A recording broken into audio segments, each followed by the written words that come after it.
The Complete Jewish Bible, Jewish Customs. While certain customs are usually identified as Jewish customs, they are in fact biblical customs. These traditions enrich and bless not only the Jewish people, but any believer who seeks to embrace them. What better way to understand the Messiah than to study the context of his life on earth as a religious Jew?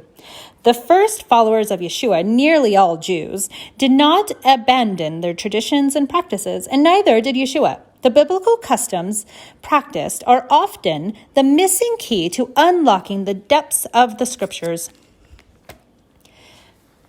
Circumcision, a Jewish custom. Genesis 17, 9 through 12. In Genesis 12, God promised to make a great nation and people from Abraham's seed. Likewise, Abraham would become a blessing to all nations. In Genesis 17, God confirmed this covenant by providing a sign of the covenant, circumcision on the 8th day. This sign would serve as a reminder of this covenant for all generations. Abraham and his Jewish descendants were to be set apart to God through circumcision. Surprisingly, there were times in Jewish history when the people either forgot or ignored this important commandment, such as Joshua 5. It should be noted that circumcision, as important as it is, does not confer Jewishness. This is clear from the context of Joshua's situation. His army was obviously Jewish, yet they had disobeyed the commandment to follow the sign of the Abrahamic covenant.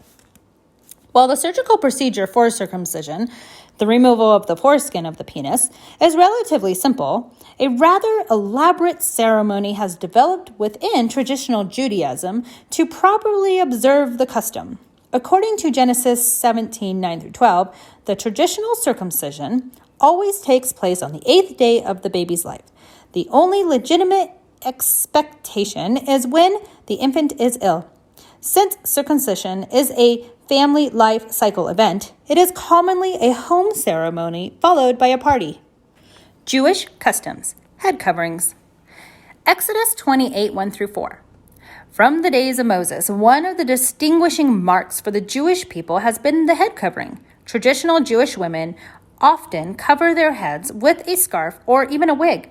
Orthodox men are always seen wearing some kind of head covering, whether a skull cap, a yarmulke, or kippah, or a traditional hat. Most Jewish men, no matter what branch of Judaism they are affiliated with, will wear a head covering when attending a Jewish place of worship.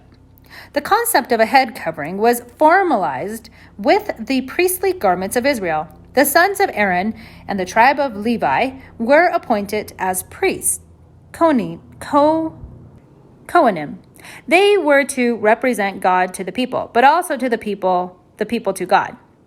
Such a holy service was not to be taken lightly, and it called for special garments.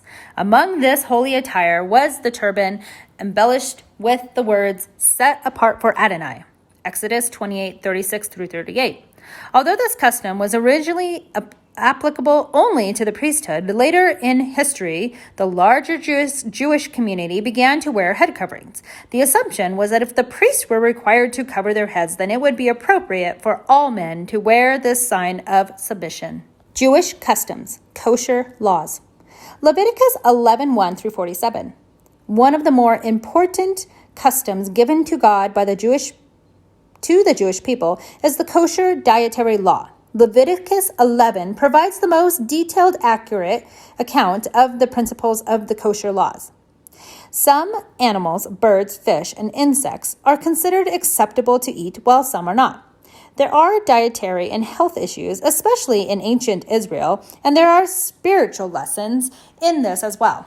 The more important reason for kosher laws is summarized by Rabbi Chaim H. Donin. The terms used in Hebrew to designate the clean and unclean animals are tahor and tamai. These terms are never used to describe physical cleanness or uncleanness, but rather a spiritual or moral state of being. The term tamai is used only in relation to moral and religious deficits that contaminate the soul and character of man, particularly incest and idol worship, and to characterize the absence of ritual purity. It is often also translated as defilement. The creatures designated as tamai were not only forbidden as food, but also for sacrificial purposes. The English words clean and unclean are therefore to be understood as purity and defilement in a spiritual, ritual sense. To be a Jew, 99. Similarly, Yeshua said, "Listen to me, all of you, and understand this. There is nothing outside of a person which, by going into him, can make him unclean. Rather, it is the things that come out of a person which makes a person unclean." Mark 7:14-15. Since he was a Torah-observant Jew who believed in teaching the truths of the law, Messiah wouldn't have concealed or canceled God's word. Rather, he was raising the issue of kosher to a higher level. Yeshua was not primarily addressing the aspects of food, but referring to ritual washing. It is clear that this whole discussion was stated by rabbis who were condemning Yeshua's disciples for not properly washing their hands. The question was not about non-kosher foods. Presumably, the food under discussion was considered biblically kosher. The main question was whether or not this kosher food would be rendered as non-kosher because the disciples did not follow the rabbinic practices. Kephas, that is Peter's vision of a large sheet coming down from heaven filled with unclean food, was not about food. It's clearly not making non-kosher food kosher. See Acts 10:9-16.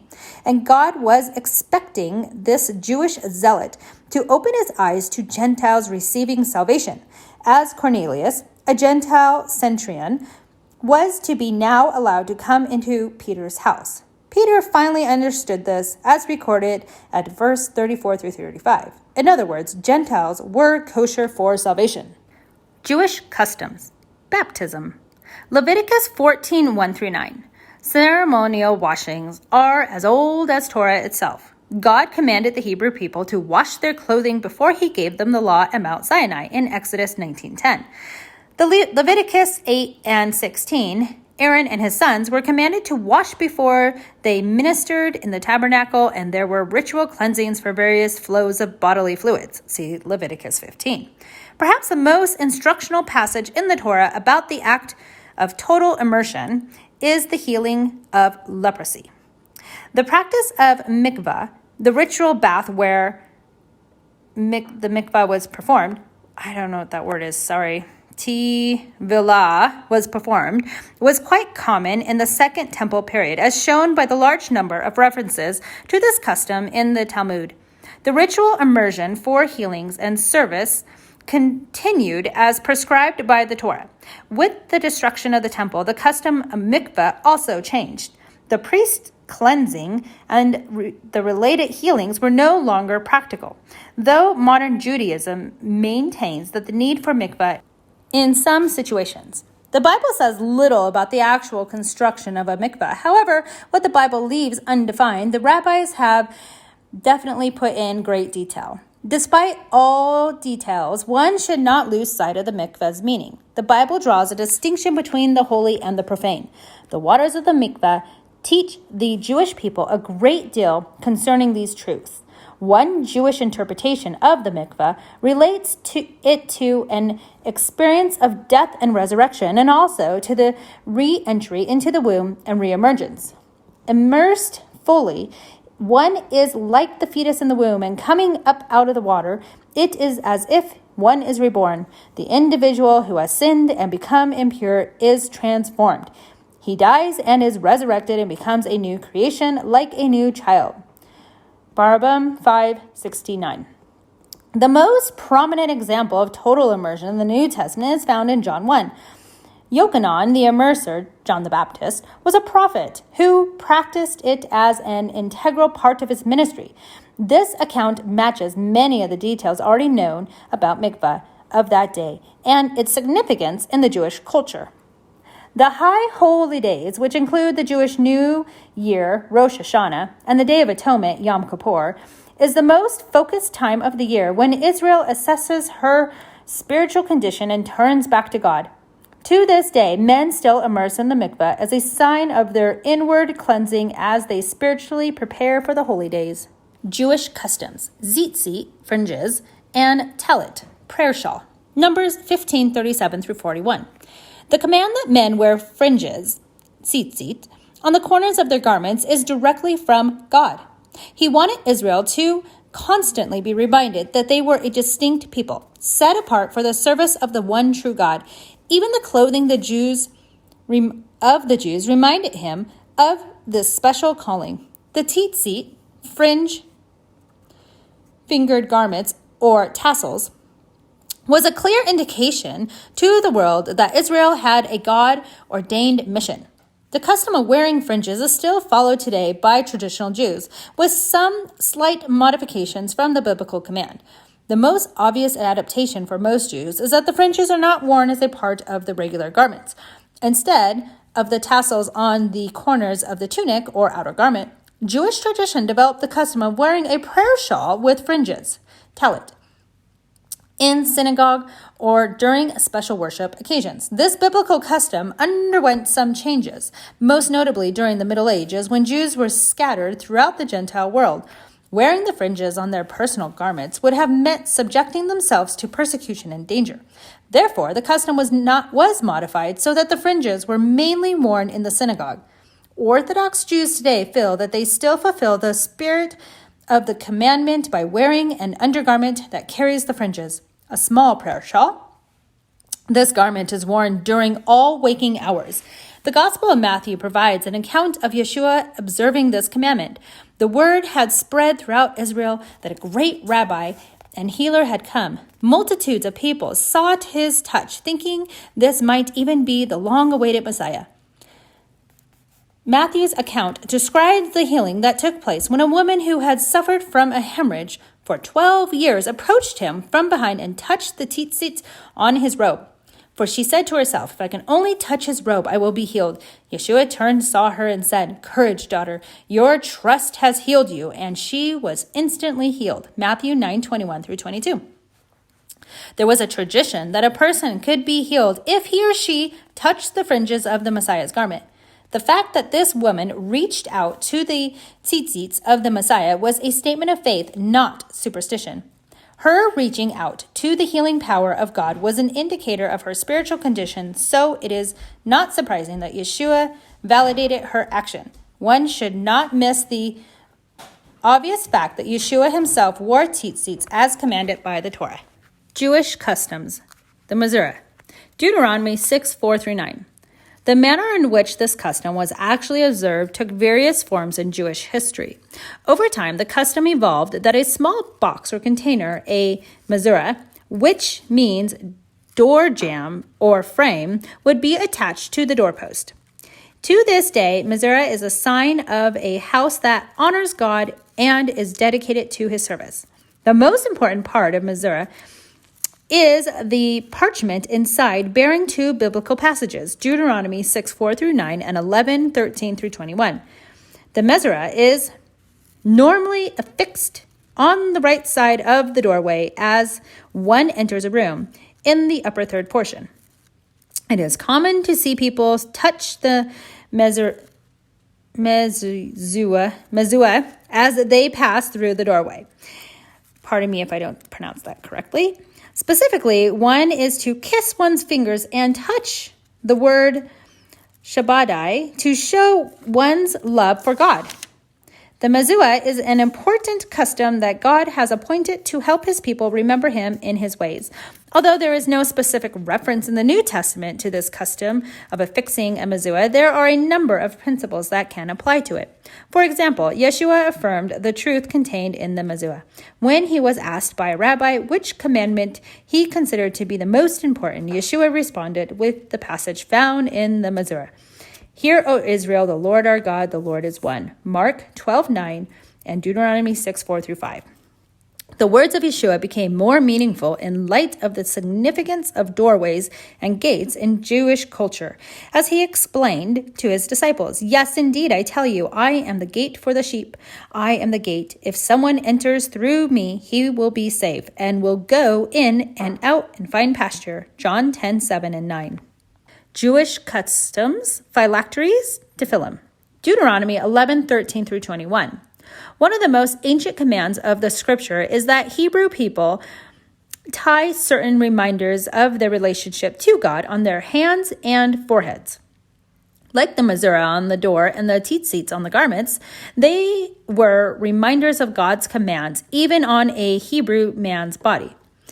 From ancient times, traditional Jews have fulfilled this commandment in the custom called Typhillin. Again, excuse me if I'm pronouncing this wrong. The Hebrew word is related to the word for prayer, tefillah, and provides the focus of this tradition. Typhillin were designed to provide practical helps for the prayer life of the Jew. Over the generations, the Typhillin took the shape of leather boxes that contained portions of the Torah that were strapped to the forehead and to the hand. This type of tefillin existed before the 1st century, and there are references to them in Jewish literature. Josephus, the Jewish historian, mentioned the use of tefillin, as did the early Talmudic sage, who spoke of receiving the tefillin handed down from his grandfather. The more recent discoveries of the Dead Sea Scrolls have also confirmed that the Qumran community used many of their parchments in their tefillin. Although there have been variations to this custom throughout the ages, the practice of tefillin has remained remarkably unchanged for over 2 millennia. Some pious Jews of earlier days wore tefillin constantly. However, the common practice today among observant Jews is for males over the age of 13 to wear these leather boxes at daily morning services. By doing so, they are reminded that the commandments of God should be on their mind, forehead, and applied to their life, hand. Jewish tradition developed 2 distinct parts to a set of tefillin, for the head and for the hand. Shel Rosh consists of 4 individual compartments, each containing a parchment with handwritten passages from the Torah. Exodus 13, 1 through 6, Deuteronomy 6, 4 through 9, 11, 13 through 21. In contrast, Shel Yad is a single compartment that holds all of the passages written on a single parchment. Passages that have the common command to bind the word of God on one's forehead and hand. Some have compared tefillin to putting on the armor of God for spiritual battle. In Ephesians 6, 10 through 20, Jewish customs. The relevance of phylacteries, Typhillin, to the New Testament. Matthew 23, 4 through 5. The custom of tefillin, wearing small leather compartments containing portions of the Torah, also called phylacteries, was well established before the 1st century. Since the New Testament was written by Jews about Jewish topics, one would expect there to be mention of this traditional element of the religious community. There is, however, only one mention of phylacteries in the New Testament, but it was found in the words of Yeshua, exposing the corruption and hypocrisy of some of the religious leaders of this day. He said, "They tie heavy loads onto people's shoulders, but won't lift a finger to help them carry them. Everything they do is done to be seen by others, for they make their tefillin board and their tzitzits fringes long." Matthew 23, 4 through 5. Yeshua was not condemning the use of tefillin. He was speaking only against the abuse of this God-given custom. It seems that Yeshua was fulfilling part of the mission of Messiah, to call the Jewish people back to the true spiritual intention of the Torah. Jewish customs, death and mourning. Mark 15, 46. The Jewish approach to death is starkly realistic. It does not allow one to deny or escape its reality. Even in tragic situations, death is a part of life ordained by God. However, the Jewish perspective holds out hope for a better life and for the world to come. Although the body is under the curse of physical death, the sages believed that every person would be resurrected.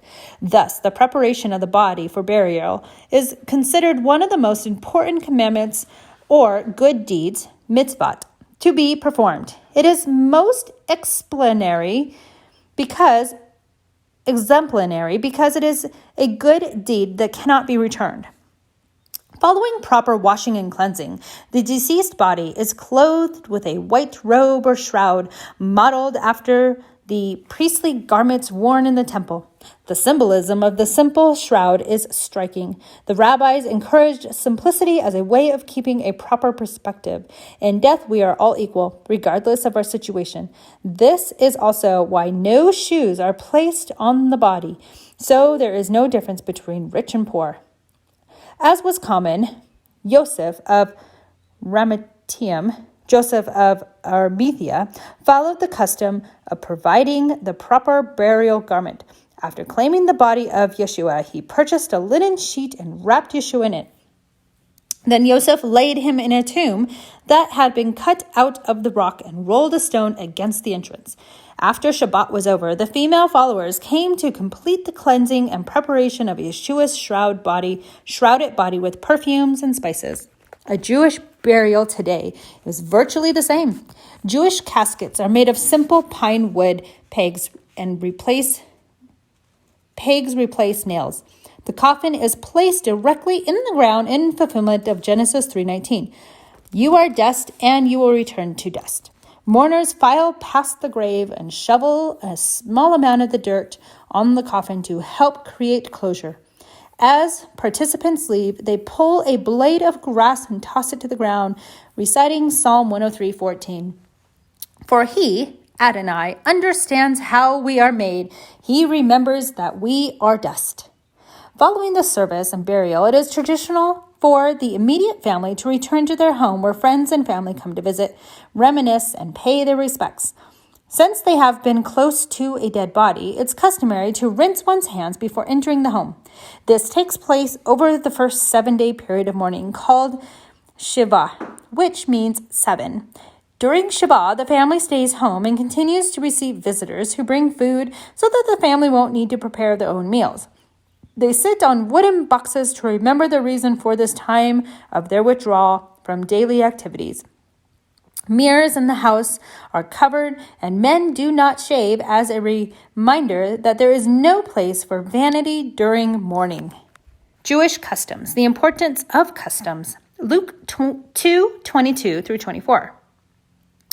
Certain traditions and customs come directly from the Bible. They are usually identified as Jewish customs, but in fact they are biblical customs. This means that these traditions are not only enriching to Jews, but that any believer can be blessed by an understanding of them. For example, do you know what a mezuzah is, or why mezuzahs are placed on the doorpost of Jewish homes? Why are all Jews buried in a simple white shroud? How is baptism related to the central ritual baths that predate Moses' recite of God's commandments at Mount Sinai, providing the context of both Yeshua and Yochanan's immersions? Knowing the answers to these questions provides a deeper, richer understanding of the Jewish background of the New Testament. What better way to understand the Messiah than to study the context of his life on earth as a religious Jew? The biblical customs that Yeshua practiced are often the missing key to unlocking the depths of the scriptures. The first followers of Yeshua, nearly all Jews, did not abandon their traditions and practices. Non-Jewish followers, who Paul called grafted-in Gentiles, often participated in these practices. Romans 11:17. The articles on biblical customs that appear throughout this Bible bring out the richness of the biblical Jewish customs and traditions so that they can be understood by all. Jewish customs. Redemption of the firstborn. Pedion haben, perhaps? Luke 25 through 33. In the book of Exodus, the 10th plague brought death to all the firstborn in Egypt, but the Israelites were spared because they followed God's dictates. As a result, God declared that all the Jewish firstborn sons and animals belonged to him. Those sons, having been saved by God's hand, were now obligated to be his full-time servants and priests. Several years after the Israelites departed from Egypt, these firstborn sons became the priesthood of the Jewish nation. However, as God revealed more of his plan for his people, he designated an entire tribe of Israel for this holy purpose, the sons of Levi. In Numbers 8:14 through 18. This presented a problem regarding what to do with the previously appointed firstborn sons. The answer is found in Torah, in which God specified that the firstborn sons be redeemed brought back for service other than full-time priesthood. Since the days of Moses, the custom of Pidyon Haben has been an important event in biblical Jewish life cycle. As mentioned in Numbers 18:16, the timing of redemption of the firstborn, Pidyon Haben, is 1 month after a boy's birth. In biblical times, this would require the father to take his infant son to the tabernacle or temple, where he would offer an official remnants of money for the baby boy's redemption. The exact amount is stated, 5 shekels of silver. Following the Torah, Yosef and Miriam, Joseph and Mary, brought their newborn baby boy to the temple to fulfill the obligations. This obligation was twofold. First, to ceremonially cleanse the mother and make the proper sacrifices in Leviticus 12:1-8. The family of Yeshua was not wealthy and therefore presented the less expensive offering of pigeons. The second part of the obligation was to redeem the firstborn son through the ritual. The child Yeshua was not exempt from this redemption. Jewish customs, bar bat mitzvah, Luke 2:41-47. One of the best-known Jewish customs is that of bar mitzvah for a boy or bat mitzvah for a girl. The words themselves mean son, bar, or daughter, bat, of the commandment. It is the time when a child takes responsibility for his or her own life, having reached the biblical age of accountability. The historical background of the bar mitzvah custom is difficult to determine, as there are no specific references to the ceremony in the Hebrew scriptures. However, there are dozens of statements supporting the idea that there is an age of accountability in following God's way. Ironically, the most detailed account of something like a bar mitzvah in the Bible is the New Testament, at the bar mitzvah ceremony for Messiah Yeshua. When he was 12, he went with his parents to Jerusalem for the festival of Passover, as they did every year. But that year, Yeshua remained in Jerusalem. Joseph and Mary, didn't realize this, supposing he was somewhere in their caravan, and they spent a whole day on the road before they began searching for him among their relatives and friends. Failing to find him, they returned to Jerusalem. On the third day, they found him sitting in the temple court among the rabbis, not only listening to them, but questioning what they said. Everyone who heard him was astonished at his insights and his responses. Luke 2:41-47. In other words, Yeshua's parents found him where any good bar mitzvah boy would be, receiving the blessing of the rabbis, as was common in ancient tradition. It caught everyone's attention that this student was amazing, even the rabbis, with the wisdom of his teaching. Drash, surely this bar mitzvah boy was someone special who would later proclaim himself to be the Messiah. Jewish customs. Relevance of circumcision to the New Testament. Colossians 2:9-11. Like the Torah, the New Testament reaffirms the importance of the spiritual lessons of circumcision. Paul, wrote, "It was in union with him that you were circumcised with a circumcision not done by human hands, but accomplished by stripping away the old nature's control over the body." Colossians 2:11. The circumcision of the flesh is of value as a custom appointed by God. However, the greatest value is in the lesson of spiritual circumcision. Unlike earthly circumcision, the circumcised heart must be a work of God through the Messiah.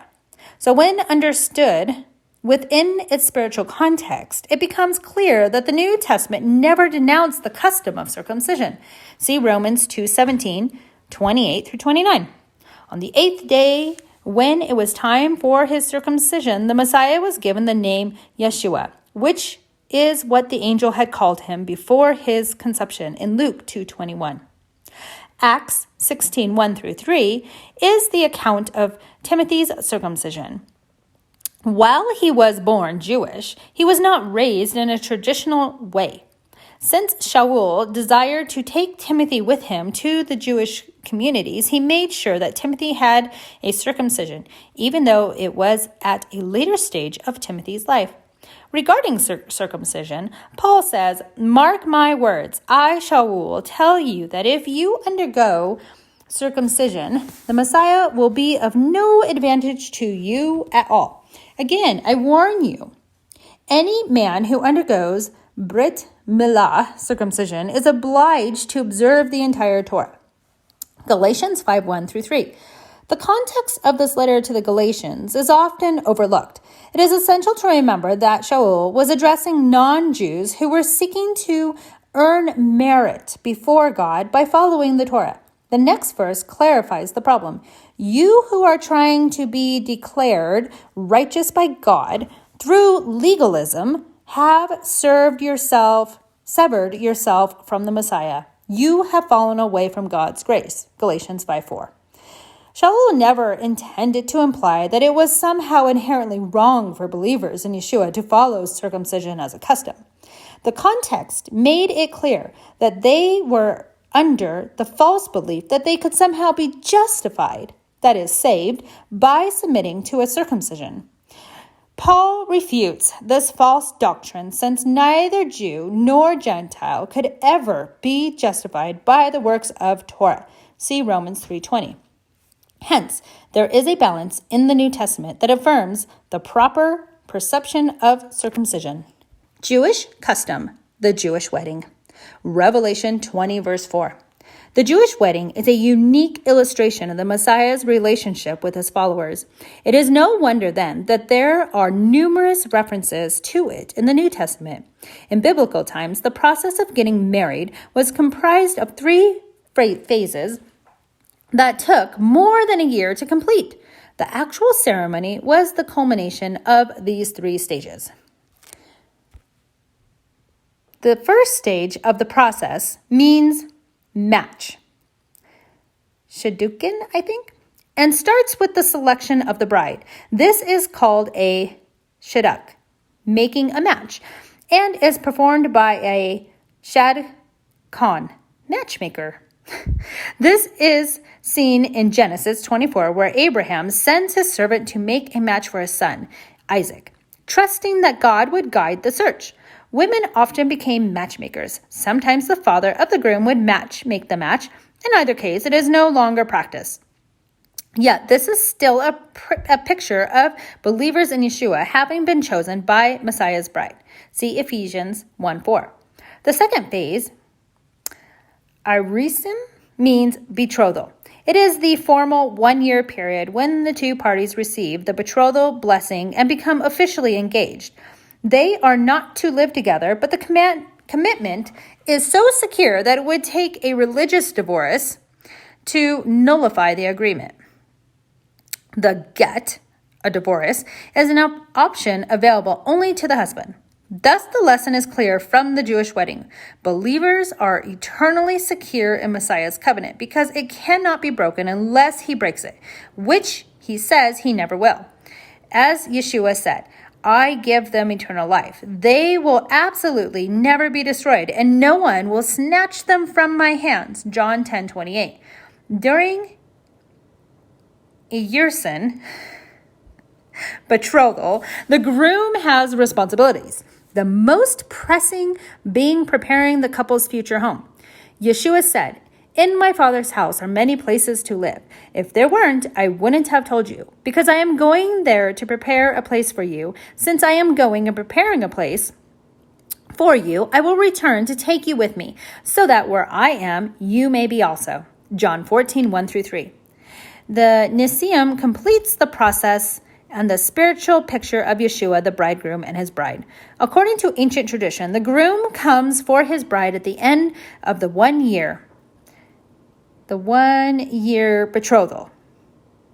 Everything is made ready, and the bride eagerly awaits his arrival, and the groom can come for his bride only after the father has given the command. He did not know the hour or day when this would take place. With the groom leading a procession through the streets of the village, the shofar would be sounded to the shouts of the bridegroom. The bridegroom comes. At the close of the betrothal, there is a jubilant celebration, as is the modern Jewish wedding. Revelation 19:7 through 8 describes the time when Yeshua marries his bride, the body of believers. Let us rejoice and be glad. Let us give him the glory. For the time has come for the wedding of the Lamb, and the bride has prepared herself. Fine linen, brought and clean, has been given to her to wear. The wedding feast of the Lamb in Revelation 19:9 will be a great blessing to those who are invited.